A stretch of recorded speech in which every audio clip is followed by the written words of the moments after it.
இன்னைக்கு மார்கழி 5ஆம் தேதி 5வது பாசுரம்.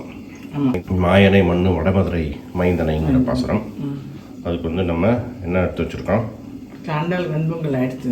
அதில் வந்து டெய்லி ஆண்டாளுக்கு வந்து என்னன்னா நம்ம சாதம் வடிப்போம் இல்லையா, சாதம் வடிக்கல ஒரு மிளகு பொடி தனியாக பண்ணி வச்சிருந்தோம்னா ஒரு ஸ்பூன் நெய் ஒரு ஸ்பூன் மிளகு பொடி போட்டு வெண்பொங்கல் மாதிரி ஆண்டாளுக்கு வச்சிடலாம். துளி உண்டு டெய்லி பண்ண முடியாது கூட அப்படி பண்ணலாம். வெள்ளிக்கிழமையா இருக்கிறதுனால என்ன பண்ணியிருக்கேன்னா அரிசி, கோதுமை ரவை, பைத்தம்பருப்பு அலும்பி வச்சிருக்கேன். இதை போட்டு திருக்கணும். கம்பல்சரி வெண்பொங்கல் சக்கரை பொங்கல் தான் ஆண்டாளுக்கு. அது தவிர நாளைக்கு வந்து கருடாழ்வார் பற்றி வரும். ஸோ கருடாழ்வார் பண்ணுறதுனால அது சனிக்கிழமையா வருது.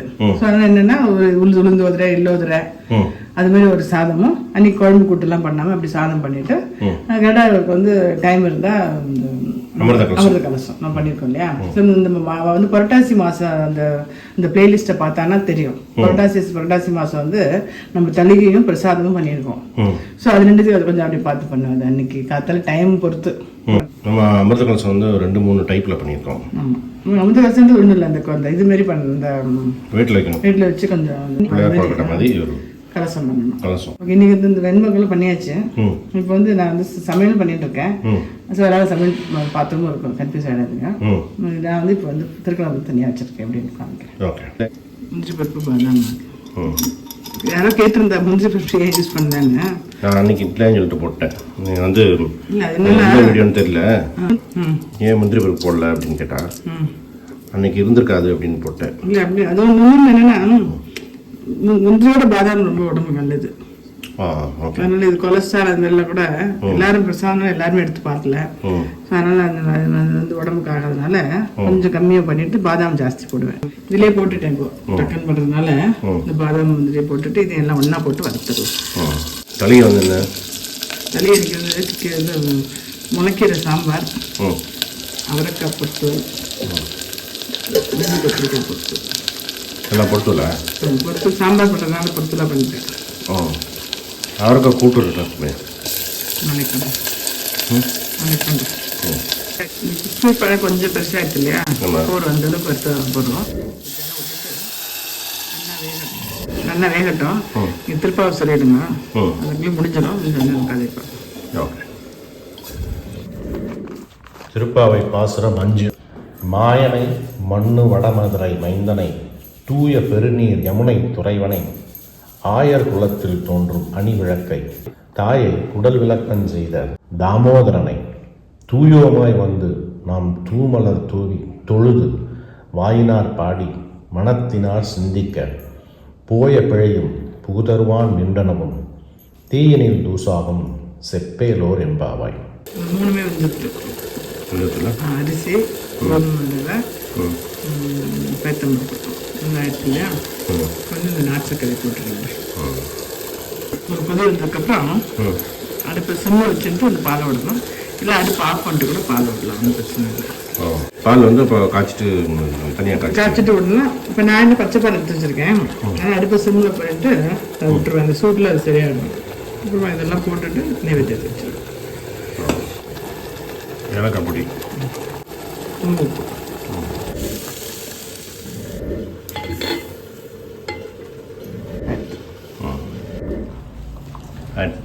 ஆமாம், கீரை சாம்பார், சோச்சு பொறுத்தல். இது வந்து தேங்காய் போட்டேன், இதுக்கு வந்து கொஞ்சம் மல்லாட்டி போட்டேன். திருக்கணமது இன்னைக்கு வெள்ளிக்கிழமை இருக்கேன். திருக்கணமது பண்ணியாச்சு. ஆண்டாளுக்கு காத்தால நைவேத்தியம் ஆயிடுச்சு. வெண்பொங்கல் கச்சட்டிங்கனால அப்படி கொதிச்சுட்டு இருக்கு. அதுதான் அட்வான்டேஜ். அடுப்பில் வந்து இறக்கி விட இன்னும் 10 நிமிஷம் கொதிக்கணும். இப்போ அந்த வேறு பாத்திரம்னா வந்து இறக்கணும்னு அடைங்கல்ல கொதி. ஆமாம், இறக்காது. இந்த வின்டருக்கு குளிராக நடக்கிறது பெங்களூரில். இறக்கி வைக்கிறதுக்குள்ளேயும் பிளேட்டு கொண்டு வரதுக்குள்ளேயும் ஜில்லுன்னு ஆயிடுது. இந்த கல்ச்சட்டி, இந்த வெங்கல பானையெல்லாம் சாதெல்லாம் வச்சா கூட அப்படியே இருக்குது. பொங்கல்லாம் வந்து 9 மணிக்கு சாப்பிடும்போது கூட சூடு இருக்குது. ஆமாம், லைட்டாக.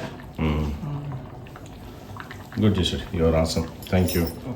இந்த பாசனம் வந்து ஒரு கிளாரிஃபிகேஷன் பாசனம். 2 விஷயம் கிளாரிஃபை பண்ணுவான் இதில். ஒன்று வந்து தன்னோட அவதார நோக்கம் என்ன அப்படின்னு கிளாரிஃபை பண்ணுவான்.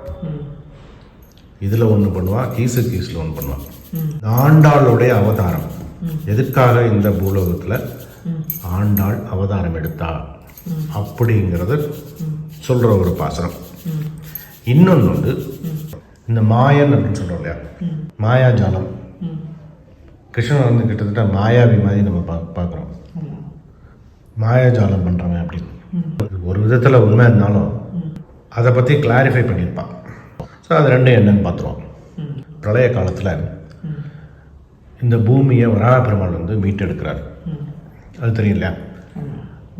அந்த பூமியை மீட்டெடுக்கும்போது பூமி தாய் கேட்குறா வராக பெருமாள்கிட்ட, என்னை மீட்டெடுத்துட்டு இப்போ இந்த பூமியில் இருக்கிற ஜீவராசிகளை வந்து இந்த பிறவி பெருங்கடல் சம்சார சாகரத்திலேருந்து எப்படி மீட்டெடுக்கிறது அப்படின்னு வராக பெருமாள்கிட்ட கேட்குறா பூமி தாயார். பெருமாள் சொன்னது 2 விஷயம். எனக்கு 2 விஷயம் வந்து என்னுடைய குழந்தைகள், அதாவது நம்ம பண்ணால் எனக்கு பிடிக்கும். ஒன்று வந்து பூமாலை. ஒரு ஆற்றுலையும் ஒரு நந்தவனம் அமைச்சு அதில் வந்து மலர் செடிகள் வச்சு, குறிப்பாக வாசனை மலர்கள், அதுலேயும் குறிப்பாக வெண்மை நிற பூக்கள், இது எனக்கு ரொம்ப பிடிக்கும். இதை வந்து பிரம்ம முகூர்த்தத்தில் என்னுடைய பேர் சொல்லி அர்ச்சனை பண்ணுறது எனக்கு ரொம்ப பிடிக்கும் அப்படின்னு வராக பெருமாள் பூமி தாயார்கிட்ட சொல்லியிருக்கான். அதாவது 2 விஷயம். என்னது? நம்மளே நம்ம தோட்டத்தில் வச்சு பூ வளர்த்து அந்த புஷ்பத்தை எடுத்து அர்ச்சனை பண்ணணும். அர்ச்சனை பண்ணும்போது பெருமாளுடைய நாமங்களை சொல்லணும். இது எப்போ? பிரம்ம முகூர்த்தத்தில். இது பண்ணுறது எனக்கு ரொம்ப பிடிக்கும் அப்படின்னு சொல்லியிருக்காரு. அதை வந்து இந்த பாசனத்தில் சொல்லியிருப்பான். தூயோமாய் வந்து நாம் தூமலர் தூவி தொழுது வாயினால் பாடி மனத்தினால் சிந்திக்க போய பிழையும் புகுதருவான் நின்றனவும் தீயினில் தூசாக செப்பேலோர் எம்பாவாய். நான் என்னென்ன தூயோமாய் வந்து தூய்மையான மனசோட வந்து தூமலர் தூவி, தூய்மையான மலர், அதான் நம்ம ஆற்றுலேயே பூத்த மலர், தூய்மையான மலரை தூவி வாயினால் பாடி மனசால் சிந்திச்சு. மனசால் சிந்திச்சுன்னு எதுக்காக சொல்கிறோன்னா, அந்த பிரம்ம முகூர்த்தத்தில் வந்து மனசு வந்து அமைதியாக இருக்கும், சாத்வீகமாக இருக்கும். அதனால தான் பெருமாள் வந்து பிரம்ம முகூர்த்தத்தில் பண்ணால் எனக்கு பிடிக்கிறது அப்படின்னு சொல்கிறேன். அதை வந்து இங்கே சொல்லியிருப்பான். அப்படி பண்ணதுனால என்ன கிடைக்கும்ங்கிறத அடுத்த 2 வரியில் சொல்கிறான். போய பிழையும் புகுதருவான் நின்றனவும் தீயினில் தூசாகும். அதாவது முக்காலத்துக்கும் நம்ம பண்ண பாவங்கள், போய பிழையும்னா நம்ம ஏற்கனவே பண்ணது, புகுதருவான் இனிமேல் வரப்போனது, நின்றனவும் இப்போ இருக்கிறது. முக்காலம், இறந்த காலம், எதிர்காலம், நிகழ்காலம். இந்த 3 காலத்துலேயும் நம்ம தெரிஞ்சோ தெரியாமையோ நம்ம செஞ்ச பாவங்கள் அனைத்தும் தீயில போட்ட பஞ்சு மாதிரி எரிஞ்சு போயிடும். இது பண்ண இதுதான் அந்த ஆண்டாளுடைய அவதார நோக்கம். இது வந்து நம்ம பூமி தாயார், ஆண்டாள் வந்து சீதா பிராட்டியோட அம்சம், பூமி தாயாரோட அம்சம். இந்த ஆண்டாள் நாச்சியார், ஆண்டாள் வந்து பெரியாழ்வார் நந்தவனத்தில் துளசி செடி மாடத்து பக்கத்தில் அவதரித்தவள் இல்லையா? அந்த மாதிரி அவதாரம் பண்ணி நமக்கு இந்த திருப்பாவை மூலமாக சொல்கிறா, வராக பெருமாளுக்கு பிடிச்சது இது செய்யுங்கோ, செஞ்சால் இது போகும், இந்த பாவங்கள் அனைத்தும் போகும். அதே மாதிரி கீசு கீசு பாசுரத்துலேயும் ஒன்று சொல்லுவா, அதை அப்போ பார்ப்போம். ஸோ இது வந்து ஆண்டாளுடைய அவதார நோக்கம். ஸோ இது வந்து பெருமாள் வந்து நந்தவனம் அமைக்கணுங்கிறார். இப்போ இந்த காலகட்டத்தில் அது வந்து எல்லாராலையும் முடியாது. ஆனால் அதுக்கு பின்னால் இருக்கிறத புரிஞ்சுக்கணும். வந்து என்ன அப்படின்னா, நம்மளா ஒரு சிரம் மேற்கொண்டு ஒரு வேலையை செஞ்சு அதிலிருந்து அந்த புஷ்பத்தை எடுத்து போடணும் அப்படிங்கிறது பெருமாளுடைய ஆசை. அது வந்து தோட்டமாகவும் இருக்கலாம், ஒரு பூ தொட்டியாகவும் இருக்கலாம். அதாவது தோட்டம் தான் வேணும்னு அவசியம் இல்லை. நம்மக்கிட்ட பால்கனி இருக்கும், ஒரு சின்ன பூ தொட்டி, அதில் நல்ல மண் போட்டு அழகாக ஒரு வாசனை மலர், ஒரு வெண்மை மலர் அதை வளர்த்து அதிலிருந்து பூ எடுத்து தூயோமாய் தூமலர் தூவி தூய்மையான மனசோட தூய்மையான மலரை வந்து அர்ச்சனை பண்ணி பெருமாள் நாமத்தை சொல்லி 2 பூவை எடுத்து போடுறது பெருமாளுக்கு பிடிச்சது. ஆண்டாள் சொல்கிறான் இது பண்ணுங்க அப்படின்னு. ஸோ இது ஒரு கிளாரிஃபிகேஷன். 2வது கிளாரிஃபிகேஷன் கிருஷ்ணனை பற்றி. ஓகே, கிருஷ்ணனுக்கு புரிஞ்சுக்கிறது ரொம்ப கஷ்டம். அவன் மாயாஜாலம் பண்ணுறவன் தான். அந்த மாயன் அவன் சொல்கிறது வந்து மாயனை மண்ணு வடமதுரை மைந்தனை. இந்த மாயன் அப்படின்னு அவன் சொல்கிறது வந்து மாயாவி மாயாஜாலம் பண்ணுறவன் இல்லை, அதிசயமான விஷயங்களை செய்யறதுக்கு சக்தி படைத்தவன் அவன். அது வந்து நம்ம புரிகிற மாதிரி சொல்லணும்னு வச்சுக்கேன். நமக்கு தோணாதது அவனுக்கு தோணும், அவ்வளோதான். அதனால தான் அவன் பரமாத்மா இல்லையா. நமக்கு தோணாது, நமக்கு தெரியாது, நமக்கு புரியாது. அவன் ஏன் அந்த சமயத்தில் அப்படி பண்ணுறான் அப்படின்னு அப்புறமா யாராவது எடுத்து சொன்னால் புரியும். இவன் இப்படி தான் பண்ணியிருக்கான், இந்த அர்த்தத்தில் பண்ணியிருக்கான் அப்படின்னு. அதான் வந்து மாயனை அப்படின்னு சொல்கிறது. இது வந்து நம்ம வந்து ஒரு நல்ல விஷயம் ஏதாவது பண்ணுறோம், ஏதாவது ஒரு பிரார்த்தனை வேண்டுதல் நம்ம பண்ணிட்டு அதை செய்யணும்னு நினைக்கும்போது நமக்கு பரிபூர்ணமாக அதில் நம்பிக்கை வரணும். இப்போ ஆண்டாள் வந்து 30 நாள் நம்ம வந்து விரதம் இருப்போம். 30வது நாள் 2 சங்கல்பம் பண்ணிட்டு இருக்கா அந்த கோபியர்கள்லாம். என்ன, ஊராருக்கு நல்ல மழை வேணும், இவாளுக்கு கிருஷ்ணனை சேரணும், கிருஷ்ணனை சென்றடையணும், இவாளுடைய ஆசை. மனசில் இருக்கிறது இவாளுக்கு கண்ணன், ஊர்க்காராளுக்கு மழை, 2 வேணும் வாழ்க்கை. இப்போ இந்த 2ம் அடையிறதுக்கு இவா என்னென்ன பண்ணணுமோ அதை பண்ண ஆரம்பிச்சிருக்காங்க. முக்கியமாக என்ன தேவை இவாளுக்கு? பரிபூரணமான நம்பிக்கை. கிருஷ்ணனை நினச்சி வேண்டின்னு இருக்கும்போது அதில் ஒரு நம்பிக்கை வரணுமா? இப்போ நம்ம பிள்ளையார் சொல்லி பூஜை, தாமரை கோலம் இதெல்லாம் போட்டுருக்கோம், ஏதோ ஒரு வேண்டுதலுக்காக, ஏதோ ஒரு பிரார்த்தனைக்காக பண்ணுறோம். பண்ணும்போது அந்த பிரார்த்தனையில், அந்த வழிபாட்டில், அந்த முறையில் ஒரு நம்பிக்கை வேணும் நமக்கு இல்லையா. இப்போ இந்த கிருஷ்ணனை பற்றி இந்த விரதம் இருக்கிறனால கிருஷ்ணனை பற்றி சொல்லணும்னு ஆசைப்படுறா ஆண்டாள். ஏன்னா அவன் 5 லட்சம் பேர் இருக்கா, ஒருத்தருக்கு ஒரு டவுட் இருக்கும். ஏன்னா அவன் கிருஷ்ணன் வந்து என்ன பண்ணுவான், நல்ல விஷயத்தை அவன் பண்ணுவான், இது பண்ணுறேன் அது பண்ணுறேன்னு சொல்லுவான். கடைசியில் வந்து என்ன பண்ணுவான், நீங்கள் செஞ்ச பாவ புண்ணிய கணக்குக்கு ஏற்ற மாதிரி தான் எல்லாம் அமையும், நீ என்ன சொல்லாதீங்கன்ட்டு போயிடுவான் இல்லையா. அவள்லாம் அனுபவப்பட்டிருப்பான், இன்னும் கோபியர்கள் இல்லையா. அவளுக்கு கிருஷ்ணனை பற்றி நன்னா தெரியும், அவளுக்கு இந்த சந்தேகம் இருக்கும். இதை வந்து கிளாரிஃபை பண்ணணும்னு ஆசைப்படுறான் நம்ம ஆண்டாள். ஸோ அது என்னன்னு பார்ப்போம். இவாளுக்கு தோன்றது என்னென்னா, இப்போ நான் சொன்ன மாதிரி இவன் எல்லாம் ஆசையை காட்டுவான். மழை வரணும், ஊருக்கு மழை வருதுன்னு சொல்லிட்டு மழையை கொடுத்துருவான். ஏன்னா நேற்று வந்து வருண பகவான் இவ போட்ட ஆர்டரில் விரண்டு போய் நீ எப்போ எப்படி பெய்யணும்னு சொல்லு, அப்போ நான் பெஞ்சிட்றேன் அப்படின்னு சொல்லிட்டு போயிட்டான். இவ கொடுத்த ஆர்டரை பார்த்து மிரண்டு போயிட்டான்.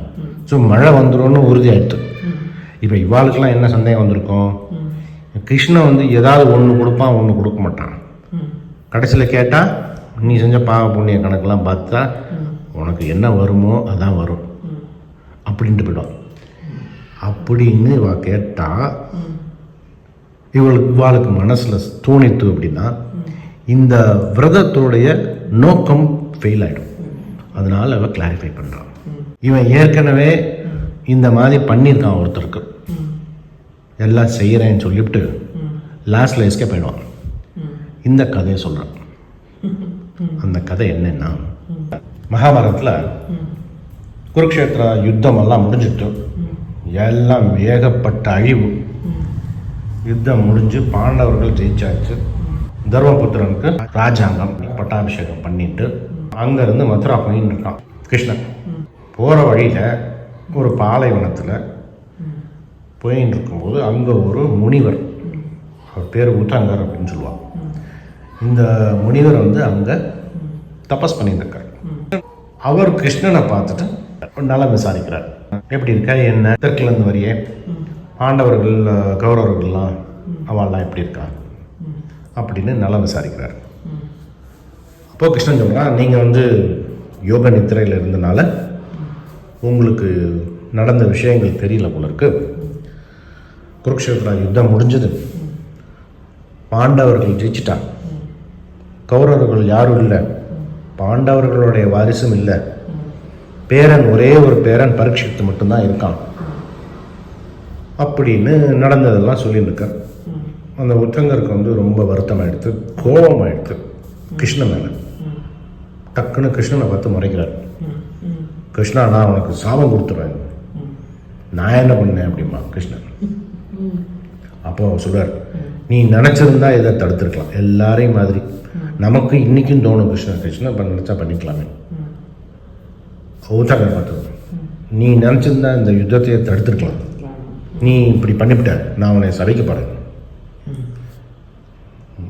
நீங்கள் வந்து பெரிய ரிஷி, உங்களுக்கு தெரியாதது இல்லை, யாராருக்கு என்னென்ன எப்போ கிடைக்கணுமோ அது வந்து விதி, அதில் நான் தலையிட முடியாது.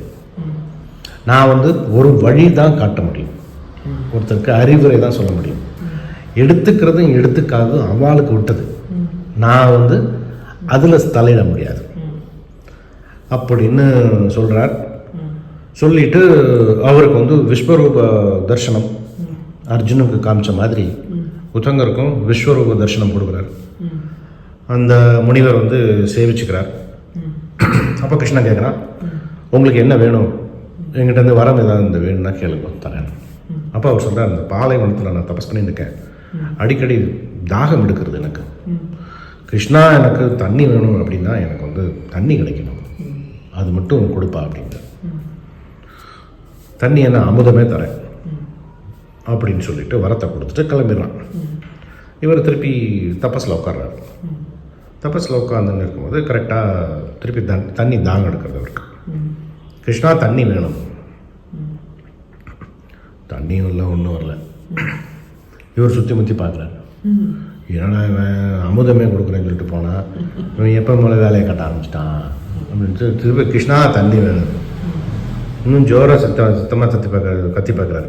அவன் தூரத்தில் இருந்தால் காது வைக்கணுன்னு கத்தி பார்க்குறாரு, ஒன்றும் வரல, ஜலமும் வரல, அமுதமும் வரல. இவன் அமுதம் கொடுக்குறேன்ட்டு போனான். என்ன பண்ணுறதுன்னு உட்காந்துருக்கும்போது கொஞ்ச நேரம் கழிச்சு அந்த வழியில் ஒரு 4 நாய் வச்சுட்டு ஒருத்தன் அழுக்கு துணி, அவன் குளிச்ச ஒரு பல வருஷம் இருக்கும், அவன் கையில் ஒரு டப்பா. அந்த டப்பாவை பார்த்தா அவன் அங்கேருந்து வரும்போதே அதுலேருந்து ஒரு கெட்ட வாடை வருது. அந்த டப்பாவை எடுத்துகிட்டு வரான். சாமியை கூப்பிட்டீங்களான்னு கேட்குறான். திரும்பி பார்க்குறான், நீ யாரா இந்த பக்கம்? இல்லை, நான் இந்த பக்கமாக போயின்னு இருக்கும்போது உங்கள் சத்தம் கேட்டது, என்ன வேணும், இந்த இந்த டப்பாவில் தண்ணி இருக்குது, வேணா குடிச்சிட்டு கொடுங்க. இவனுக்கு அவனை பார்க்க, அவனையும் அந்த சட்டியையும் பார்க்குறதுக்கே இருக்குது, இது பேசாமல் போயிடலாம் அதுக்கு, இதில் குடிக்கிறதுக்குன்னு தோணிட்டு, ஒன்றும் வேணாம்ப்பா நீ கிளம்ப. அந்த வந்த ஆள் கேட்பான், பரவாயில்ல இந்த ஜலத்தை எடுத்துக்கோங்கன்னு. இதெல்லாம் பரவாயில்ல, என்ன நீ போயிட்டு வா அப்படின்றான். வாசனை பிடிக்கல இருக்கு. ஆமாம், அவன் போயிடான். திருப்பி இவர் திருப்பி ட்ரை பண்ணி பார்ப்பார். கிருஷ்ணா தண்ணி வேணும், கிருஷ்ணா தண்ணி வேணும், ஒன்றும் வராது. இவர் வந்து கிட்டத்தட்ட ஃபைனல் ஸ்டேஜுக்கு போய்டார், வந்து இறக்கம் தருவாயிடும். அப்போ கிருஷ்ணன் வருவான். கிருஷ்ணன் வந்துட்டு என்ன அமுதம் கிடச்சதா அப்படின்னு கேட்பான். இவருக்கு டென்ஷன் ஆகிடும். இந்த மாதிரி நானே போகிற ஸ்டேஜில் இருக்கேன், நீ கடுப்பேற்றாதாம்மா, ஏன் என்னாச்சு, நீங்கள் கிருஷ்ணா தண்ணி வேணும்னா தண்ணி மட்டும் இல்லை அமுதமே கிடைக்கும்னே, ஒன்றையும் காணாண்டா அப்படிமா. அப்படியா, இந்திரன் அனுப்பிச்சனே. இந்திரனா? யாரும் வரல, இந்திரன் வரல, சந்திரன் வரலாமா? இந்திரன் அனுப்பிச்சனே, ஒரு 4 நாய் வச்சுருந்தான் அப்போ கையில். நான் அவசரமாக உத்தங்கர் கூப்பிட்றார், போன்னு சொல்லிட்டு அமுதத்தை கையில் கொடுத்து அனுப்பிச்சனே, ஒரு சட்டியில் கையில் வச்சுன்னு வந்திருந்தானே. டே, அது இந்திரனா? ஆமாம் இந்திரன். வேணா அப்படி இருக்கான் பார்க்கறதுக்கு. நீங்கள் எப்படி கற்பனை பண்ணியிருந்தேன் அப்படின்னு கிருஷ்ணன் கேட்பான். ஏன் இந்திரன் எப்படி இருப்பான்னு நீங்கள் முன்ன என்ன கற்பனை பண்ணியிருந்தேன்? அப்படிதான் இருப்பான் அவன் அப்படிங்கிறான். அப்புறம் வந்து கிருஷ்ணன் சொல்கிறான் அவன்கிட்ட, இதைத்தான் நான் முதலே சொன்னேன், உங்களுக்கு கிடைக்க வேண்டியது தான் கிடைக்கும், நீங்கள் எதிர்பார்த்ததெல்லாம் கிடைக்கணும் அப்படின்னு எதிர்பார்க்கக்கூடாது. உங்களுக்கு கிடைக்க வேண்டியது கண்டிப்பாக கிடைக்கும். சில சமயத்தில் உடனே கிடைக்கும், சில சமயத்தில் லேட்டாக கிடைக்கும். ஆனால் உங்களுக்கு என்ன வரணுமோ அது கண்டிப்பாக வந்துடும். அந்த நம்பிக்கை இருந்ததுன்னா நினச்சது நடக்கும் அப்படின்னு சொல்லி அவர் தபஸ் பண்ண அந்த பாலைவனத்துக்கு மேலே இருக்கிற மேகம் இருக்கு இல்லையா, அந்த மேகத்தை வந்து கார்மேகமாக்கி மழை வர வச்சு அவர் உடனே வந்து அவரோட உயிரை வந்து புதுப்பிச்சு கொடுத்தான். இன்றைக்கும் பாலைவனத்துக்கு மேலே இருக்கிற மேகத்துக்கு பேர் உதங்கர் மேகம். உதங்கர் மேகம் அப்படின்னு சொல்லுவாள். பாலைவனத்துக்கு மேலே இருக்கிற மேகம்லாம் உதங்கர் மேகம் அப்படின்னு சொல்லுவாள். இன்னொன்று, இந்த மாயாவி வேலை என்ன பண்ணா அப்படின்னா, துவாபர யுகம் முடிஞ்சு கலியுகம் ஆரம்ப சமயத்தில் கலி அசுரன் பிறக்கிறான். இந்த கலி அசுரன் வந்து மிகப்பெரிய அசுரன். இந்த கலி யுகத்தையே வந்து ஆட்டி படைக்கிற சக்தி இருக்குது அந்த கலி அசுரனுக்கு. அவன் வந்து சிவபெருமானை நோக்கி பெரிய தவம் இருக்கான். சிவபெருமான் வந்துடுறார். ரொம்ப வருஷ காலமாக தவம் இருக்கான். ஏற்கனவே அவன் பயங்கர சக்தி படைச்சான். அவன் இந்த என்டையர் யுகத்தையே அவன் வந்து மாற்ற முடியும் அவனால். அப்பேற்பட்ட அசுரன். அவன் வந்து ஏகப்பட்ட வருஷம் தவம் இருந்து சிவபெருமானை வர வச்சிடறான். சிவபெருமான் வந்து சரி கேளு என்ன வேணும் உனக்கு, என்ன வர வேணும் போது சிவபெருமான்கிட்ட அந்த அசுரன் சொல்லுவான், இந்த கலியுகத்தில் நான் இருக்க போகிறேன், இந்த கலியுகம் என்னோட பிடியில் தான் இருக்க போகிறது. அவன் பேர் வந்து கலி அசுரன். என்னோட பிடியில் இருக்க போகிறது. எனக்கு வந்து இந்த பூலோகத்தில் என்னுடைய மரணம் நாராயணனால் மகாவிஷ்ணுவால் வரக்கூடாது. எனக்கு இந்த வரம் வேணும் அப்படிமா. ஏன்னா அவனுக்கு இந்த இரண்யகசிப்பு ராவணன் கதையெல்லாம் தெரியும் அவனுக்கு. இரண்யகசிப்பு வந்து என்ன சொன்னான், என்னோட மரணம் உள்ளே வரக்கூடாது, வெளியே வரக்கூடாது, ஆயுதங்கள் இல்லாமல் வரணும், காத்தாலும் இருக்கக்கூடாது, நைட்டு இருக்கக்கூடாது, மனுஷாலும் இருக்கக்கூடாது, விலங்கு இருக்கக்கூடாது அப்படின்னா இரண்யகசிப்பு. ராவணன் வந்து இந்த அசுரன் அந்த அசுரன் இந்த அசுரன் பேரெல்லாம் சொல்லிட்டு மனுஷனையும் விலங்கியும் விட்டுட்டான், மறந்துட்டான். அதனால ராமாவதாரம் மனுஷ அவதாரத்தில் வந்து வானரப்படைகளை கூட்டின்னு பண்ணார். இந்த மாதிரிலாம் அவள் வந்து இப்படி சொல்லி அப்படி சொல்லி ஏதாவது ஊரில் கோட்டை விட்டுறான். மகாவிஷ்ணு அந்த கோட்டை எங்கே விட்டாரோ கிருஷ்ணா அங்கே பூந்துருவான். எங்கே லூப் ஹோல் இருக்குன்னு பார்த்து பூந்துருவான்ல. இந்த கலியசுரன் என்ன பண்ணான், மகாவிஷ்ணுவோட அவதாரம் எதாக இருந்தாலும் சரி என்னை அழிக்கப்படாது, எனக்கு வர வேணும் அப்படின்னு சிவபெருமான்கிட்ட கேட்பான். சிவபெருமான் மானசீகமாக மகாவிஷ்ணுவை காண்டாக்ட் பண்ணுவார். இப்படி கேட்குறான், இப்போ நான் என்ன பண்ணேன் அப்படிங்கும்போது மகாவிஷ்ணு அதெல்லாம் ஒன்றும் பிரச்சனை இல்லை கொடுத்துருங்கோ அப்படின்றார். நான் பார்த்துக்கிறேன் கொடுத்துருங்கோன்றார். சிவபெருமான் வந்து தந்தேன் போயிடுவான். இவன் வந்து இன்னும் ஏகப்பட்ட வலிமை வந்து உடம்பு வந்து அவனுக்கு வந்து எப்படி இருக்குன்னா வஜ்ரம் பாஞ்ச உடம்பு. இந்த உடம்புல வந்து என்ன பட்டாலும் அது ஒன்றும் ஆகாது. அப்பேற்பட்ட அசுரன், அப்பேற்பட்ட ஒரு வஜ்ரம் பாஞ்ச உடம்பு. இது இன்னும் பல மடங்கு வலிமையாயிடுவான். சிவபெருமான் அந்த வரத்தை கொடுத்த உடனே பார்வதி மேலே அபச்சாரம் பண்ணிடுவான். பார்வதி மேலே ஒரு தப்பான கண்ணோட்டத்தில் பார்த்துருவான். உடனே பார்வதி வந்து அவனை சபிப்பான். வஜ்ரம் பாஞ்ச உடம்பு வேணும்னு சிவபெருமான் உனக்கு கொடுத்தார், ஆனால் இடுப்புக்கு கீழே பலவீனமாயிடும் உனக்கு அப்படின்னு சபிச்சிருவான். இந்த சாபத்தோட வந்து பறந்தவன் துரியோதனன். இந்த துரியோதனுக்கு அவனுடைய பலவீனம் தெரியும். இடுப்புக்கு கீழே அவனுக்கு பலம் கிடையாது. அதனால அர்ஜுனன் மாதிரி வில்வித்தைக்கு போகாமல் கதாயுதத்தில் போயிடுவான். ஏன்னா கதாயுதத்தில் வந்து ரூல்ஸ் வந்து என்னென்னா இடுப்புக்கு கீழே அடிக்கப்படாது. கதாயுதத்தை எடுத்தவா வந்து ரூல்ஸ், இது யூனிவர்சல் ரூல். இடுப்புக்கு மேலே தான் கதாயுதம் பிரயோகிக்கணும். இந்த வில் சண்டை மாதிரி கிடையாது. அதனால கதாயுதத்தில் எடுத்துருவான். எப்போ சண்டை வந்தாலும் அவன் கதாயுதத்தை எடுத்துருவான். கதாயுதத்தை எடுத்துட்டான் அப்படின்னா அவனை ஜெயிக்கவே யாராலும் முடியாது. பீம ஒருத்தன் தான். அவன் இப்படியே இருந்தான். அதில் வந்து அட்டூழியம் பண்ணி திரௌபதியை வந்து மானபங்கப்படுத்துகிறான். திரௌபதியை வந்து தன்னுடைய தொடையை காமிச்சு தொடையை தட்டி நீ வந்து இதில் உட்காரு அப்படிங்கிறான். அப்போது திரௌபதி அவனுக்கு வந்து ஒரு சாபம் கொடுக்குறா, வந்து சபதம் எடுக்கிறா. எந்த தொடையை காமிச்சு என்னை வந்து இப்படி சொன்னியோ அந்த தொடையை வந்து யுத்தத்தில் பீமன் வந்து கிழிப்பான் அந்த தொடையை அப்படின்னு சொல்லுவான். பீமன் வந்து இந்த சபதத்தை நான் வழிமொழிகிறேன் அப்படிமா. பீமனும் கதாயுத பாணி தான். திரௌபதிக்காவது இந்த ரூல்ஸ் தெரியாது. பீமனுக்கு இந்த ரூல்ஸ் தெரியுமா?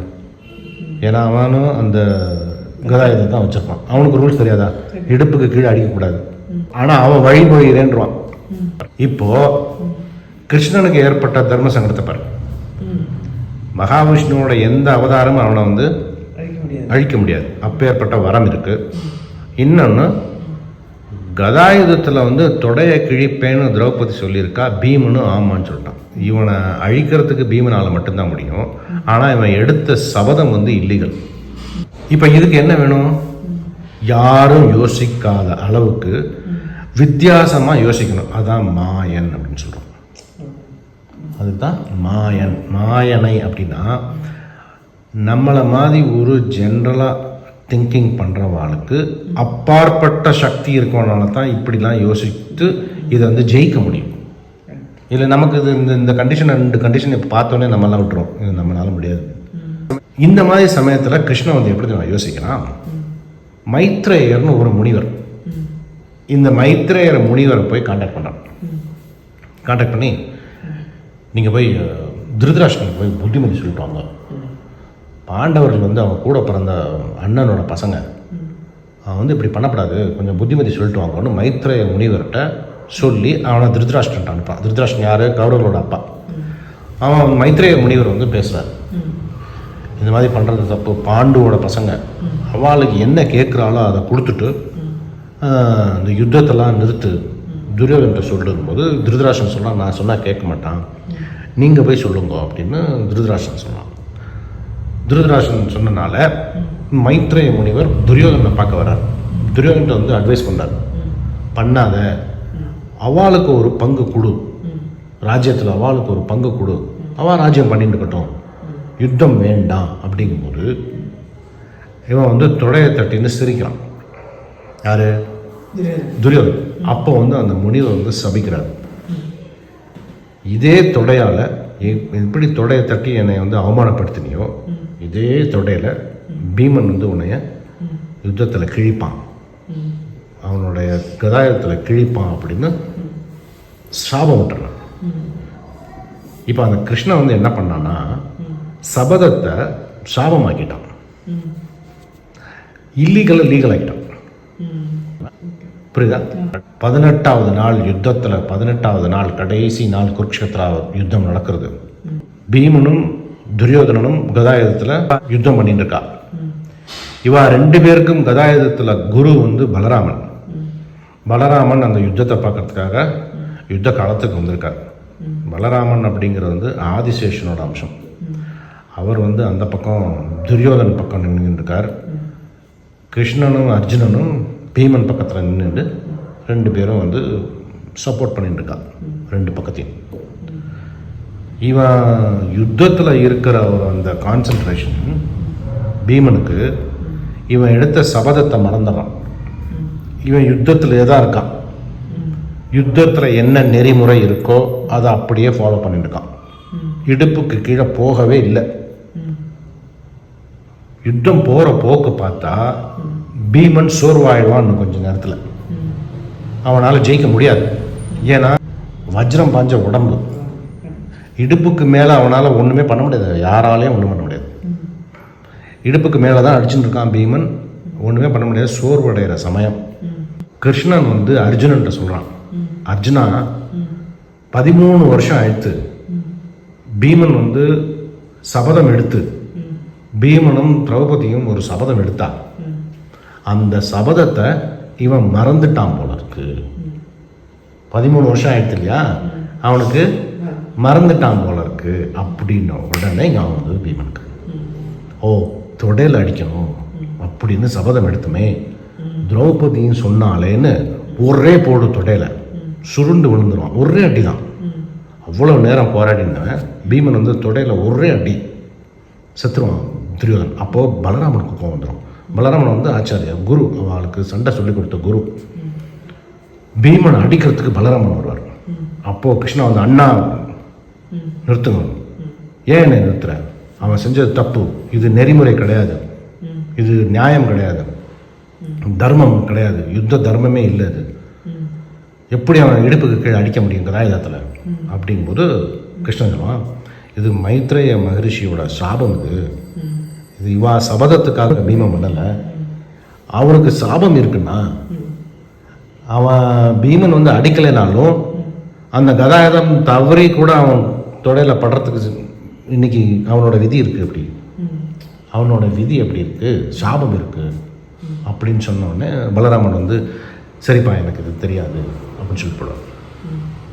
இது மகரிஷியோட சாபம்லாம் அப்படி இருக்கும், பெரியவாளோட சாபம். இது எப்படி மாத்திரம் மத்தியான் கிருஷ்ணன் இதான் மாயன் அப்படின்னு சொல்லுவார். அதாவது நமக்கு சாதகமாக கெட்டதுக்கு பாதகமாக தான் பண்ணுவான். நம்ம வந்து ஒரு வழியில் நம்ம வந்து பிரார்த்தனை பண்ணிட்டு ஒரு சங்கல்பம் எடுத்து நல்ல முறையில் நல்லது நடக்கணும் அப்படின்னு நம்ம பண்ணுறது, நடுவில் ஏதாவது ஒரு தடங்களோ சின்ன சின்ன பிரச்சனையோ வந்தால் ஒரு பிரச்சனையும் கிடையாது.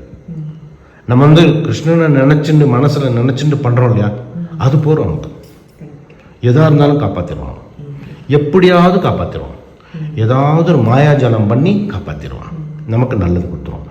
அவன் மேலே நம்ம வந்து பரிபூர்ணமான நம்பிக்கை வைக்கணும். அதான் மாயனை மண்ணு வடமதுரை மைந்தனை. மண்ணு அப்படின்னா மண்டி கிடக்கிறது ஒரு இடத்துல. அவனுடைய சாநித்தியம் வந்து அவனுடைய அந்த வேர் வந்து ஒரு இடத்துல ஊறி இருக்கும். பாரத தேசத்தில் எந்த இடத்துல அவன் வந்து ரொம்ப ஊறியிருக்கான் தெரியுமா? கிருஷ்ணன் எங்கே ஊறியிருக்கான்? அவனோட சாநித்தியம் இன்னைக்கு வரைக்கும் இருக்கு. மதுராவில் மதுராவில் வந்து அவனோட சாநித்தியம் இன்னைக்கு வரைக்கும் இருக்கு. வராக பெருமாள் தியானம் பண்ண இடம் மதுரா. துருவன் இருக்கான்ல, துருவன் வந்து பெருமாளை சேவிச்சுட்டு இருக்கும்போது நாராயண பெருமாள் வந்து அவனுக்கு வந்து ஆசீர்வாதம் பண்ண இடம் மதுரா. ராமாயணத்தில் ராமன் வந்து சத்ருகனை அனுப்பி மது வனமாக இருந்ததை வந்து புனரமைச்சிட்டு வான்னு மதுரான்னு பண்ணான் சத்ருகனன். அந்த மதுரா கிருஷ்ணாவதாரத்தில் அங்கேயே தான் அவதரித்தான். அந்த மதுரா வந்து அவனுக்கு வந்து ஒரு தனி ஈடுபாடு இருக்குது. அதை தான் ஆண்டாள் இங்கே சொல்கிறான், மண்ணு வடமதுரை. மண்ணுன்னா நம்ம வந்து இன்னொரு பாசத்தோட பார்க்க போகிறோம். மண்ணு அப்படின்னா அந்த இடத்துல வந்து ஆழமாக அவனுடைய சிந்தனை, அவனுடைய ஆசை, அவனுடைய ஈடுபாடு அதெல்லாம் இருக்கிற ஒரு இடம், கிருஷ்ணனோட இருக்கிற இடம் அந்த வடமதுரை. வடமதுரைனா என்னது? என்ன சில பேர் என்ன சொல்லுவாங்கன்னா, ஸ்ரீவில்லிபுத்தூர் பக்கத்தில் மதுரை இருக்கு இல்லையா, மீனாட்சி மதுரை, அது ஒரு மதுரை. மதுரா ஒரு மதுரை. குழப்பம் வேணான்னு வடமதுரைன்னு சொல்லியிருக்கா அப்படின்னு நம்ம நினைப்போம். அப்படி கிடையாது. வடமதுரை அப்படின்னு வடக்கு பக்கம்னு வராது. ஏன்னா இப்போ இந்த திருப்பாவையில் வந்து ஆண்டாளும் கோபியர்களும் எங்கே இருக்கா? ஸ்ரீவில்லிபுத்தூரில் இல்லை, அவள் எங்கே இருக்கா? ஆயர்பாடியில் இருக்கா. ஆயர்பாடி எங்கே இருக்குது? யமுனைக்கு வடக்கில். ஸோ ஆயர்பாடிக்கு தெற்கில் தான் வடமதுரையும் மதுராவும், நம்ம மதுரையும் தெற்கு தான். ஏன்னா யமுனை ஆத்தங்கரைக்கு வடக்கில் இருக்க ஆயர்பாடி. இந்த ரெண்டுமே தெற்கு தான் அவளுக்கு. ஸோ மண்ணு தென்மதுரைன்னு தான் சொல்லியிருக்கணும். அந்த மாதிரி பார்த்தா வடமதுரைன்னு எதுக்கு சொன்னான்னா, இது வந்து வடமதுரையில் வட்டமதுரை. வட்ட அப்படின்னா வட்டம் அப்படின்னா ஆலமரம்னு அர்த்தம். இப்போ ஸ்ரீவில்லிபுத்தூரில் ஒரு பெருமாள் கோயில் இருக்கு, வட்டபத்ர சாயி அப்படின்னா அந்த ஆலமரம் இருக்குல்ல, ஆளிலை கண்ணா, பத்திரம் அப்படின்னா இலை, வட்டபத்திரம் அப்படின்னா ஆலமரத்தோட இலையில இருக்கிற கிருஷ்ணன், அதான் வட்டபத்திர சாயி ஸ்ரீவில்லிபுத்தூர். ஸோ இங்கே வந்து மண்ணு வட்டமதுரை அப்படின்னா ஆலமரம் மாதிரி அவனுடைய சிந்தனையும் செயலும் ஊர்ன இடம் இந்த மதுரா. அதை சொல்கிறாங்க மண்ணு வடமதுரை மைந்தன் அப்படின்னு. ஸோ நம்ம இந்த பாசத்தில் ரெண்டு கிளாரிஃபிகேஷன். ஒன்று வந்து அவளுடைய அவதாரம் நோக்கம் சொல்லியிருக்கா, இன்னொன்று வந்து பரிபூர்ணமான நம்பிக்கை வெயி கிருஷ்ண மேலே, அவன் பண்ண வேண்டியதை பண்ணுவான். இது ரெண்டையும் வந்து நம்ம பண்ணுவோம். ஸோ அதான் இந்த பாசனத்தோட முக்கியமான நோக்கமே.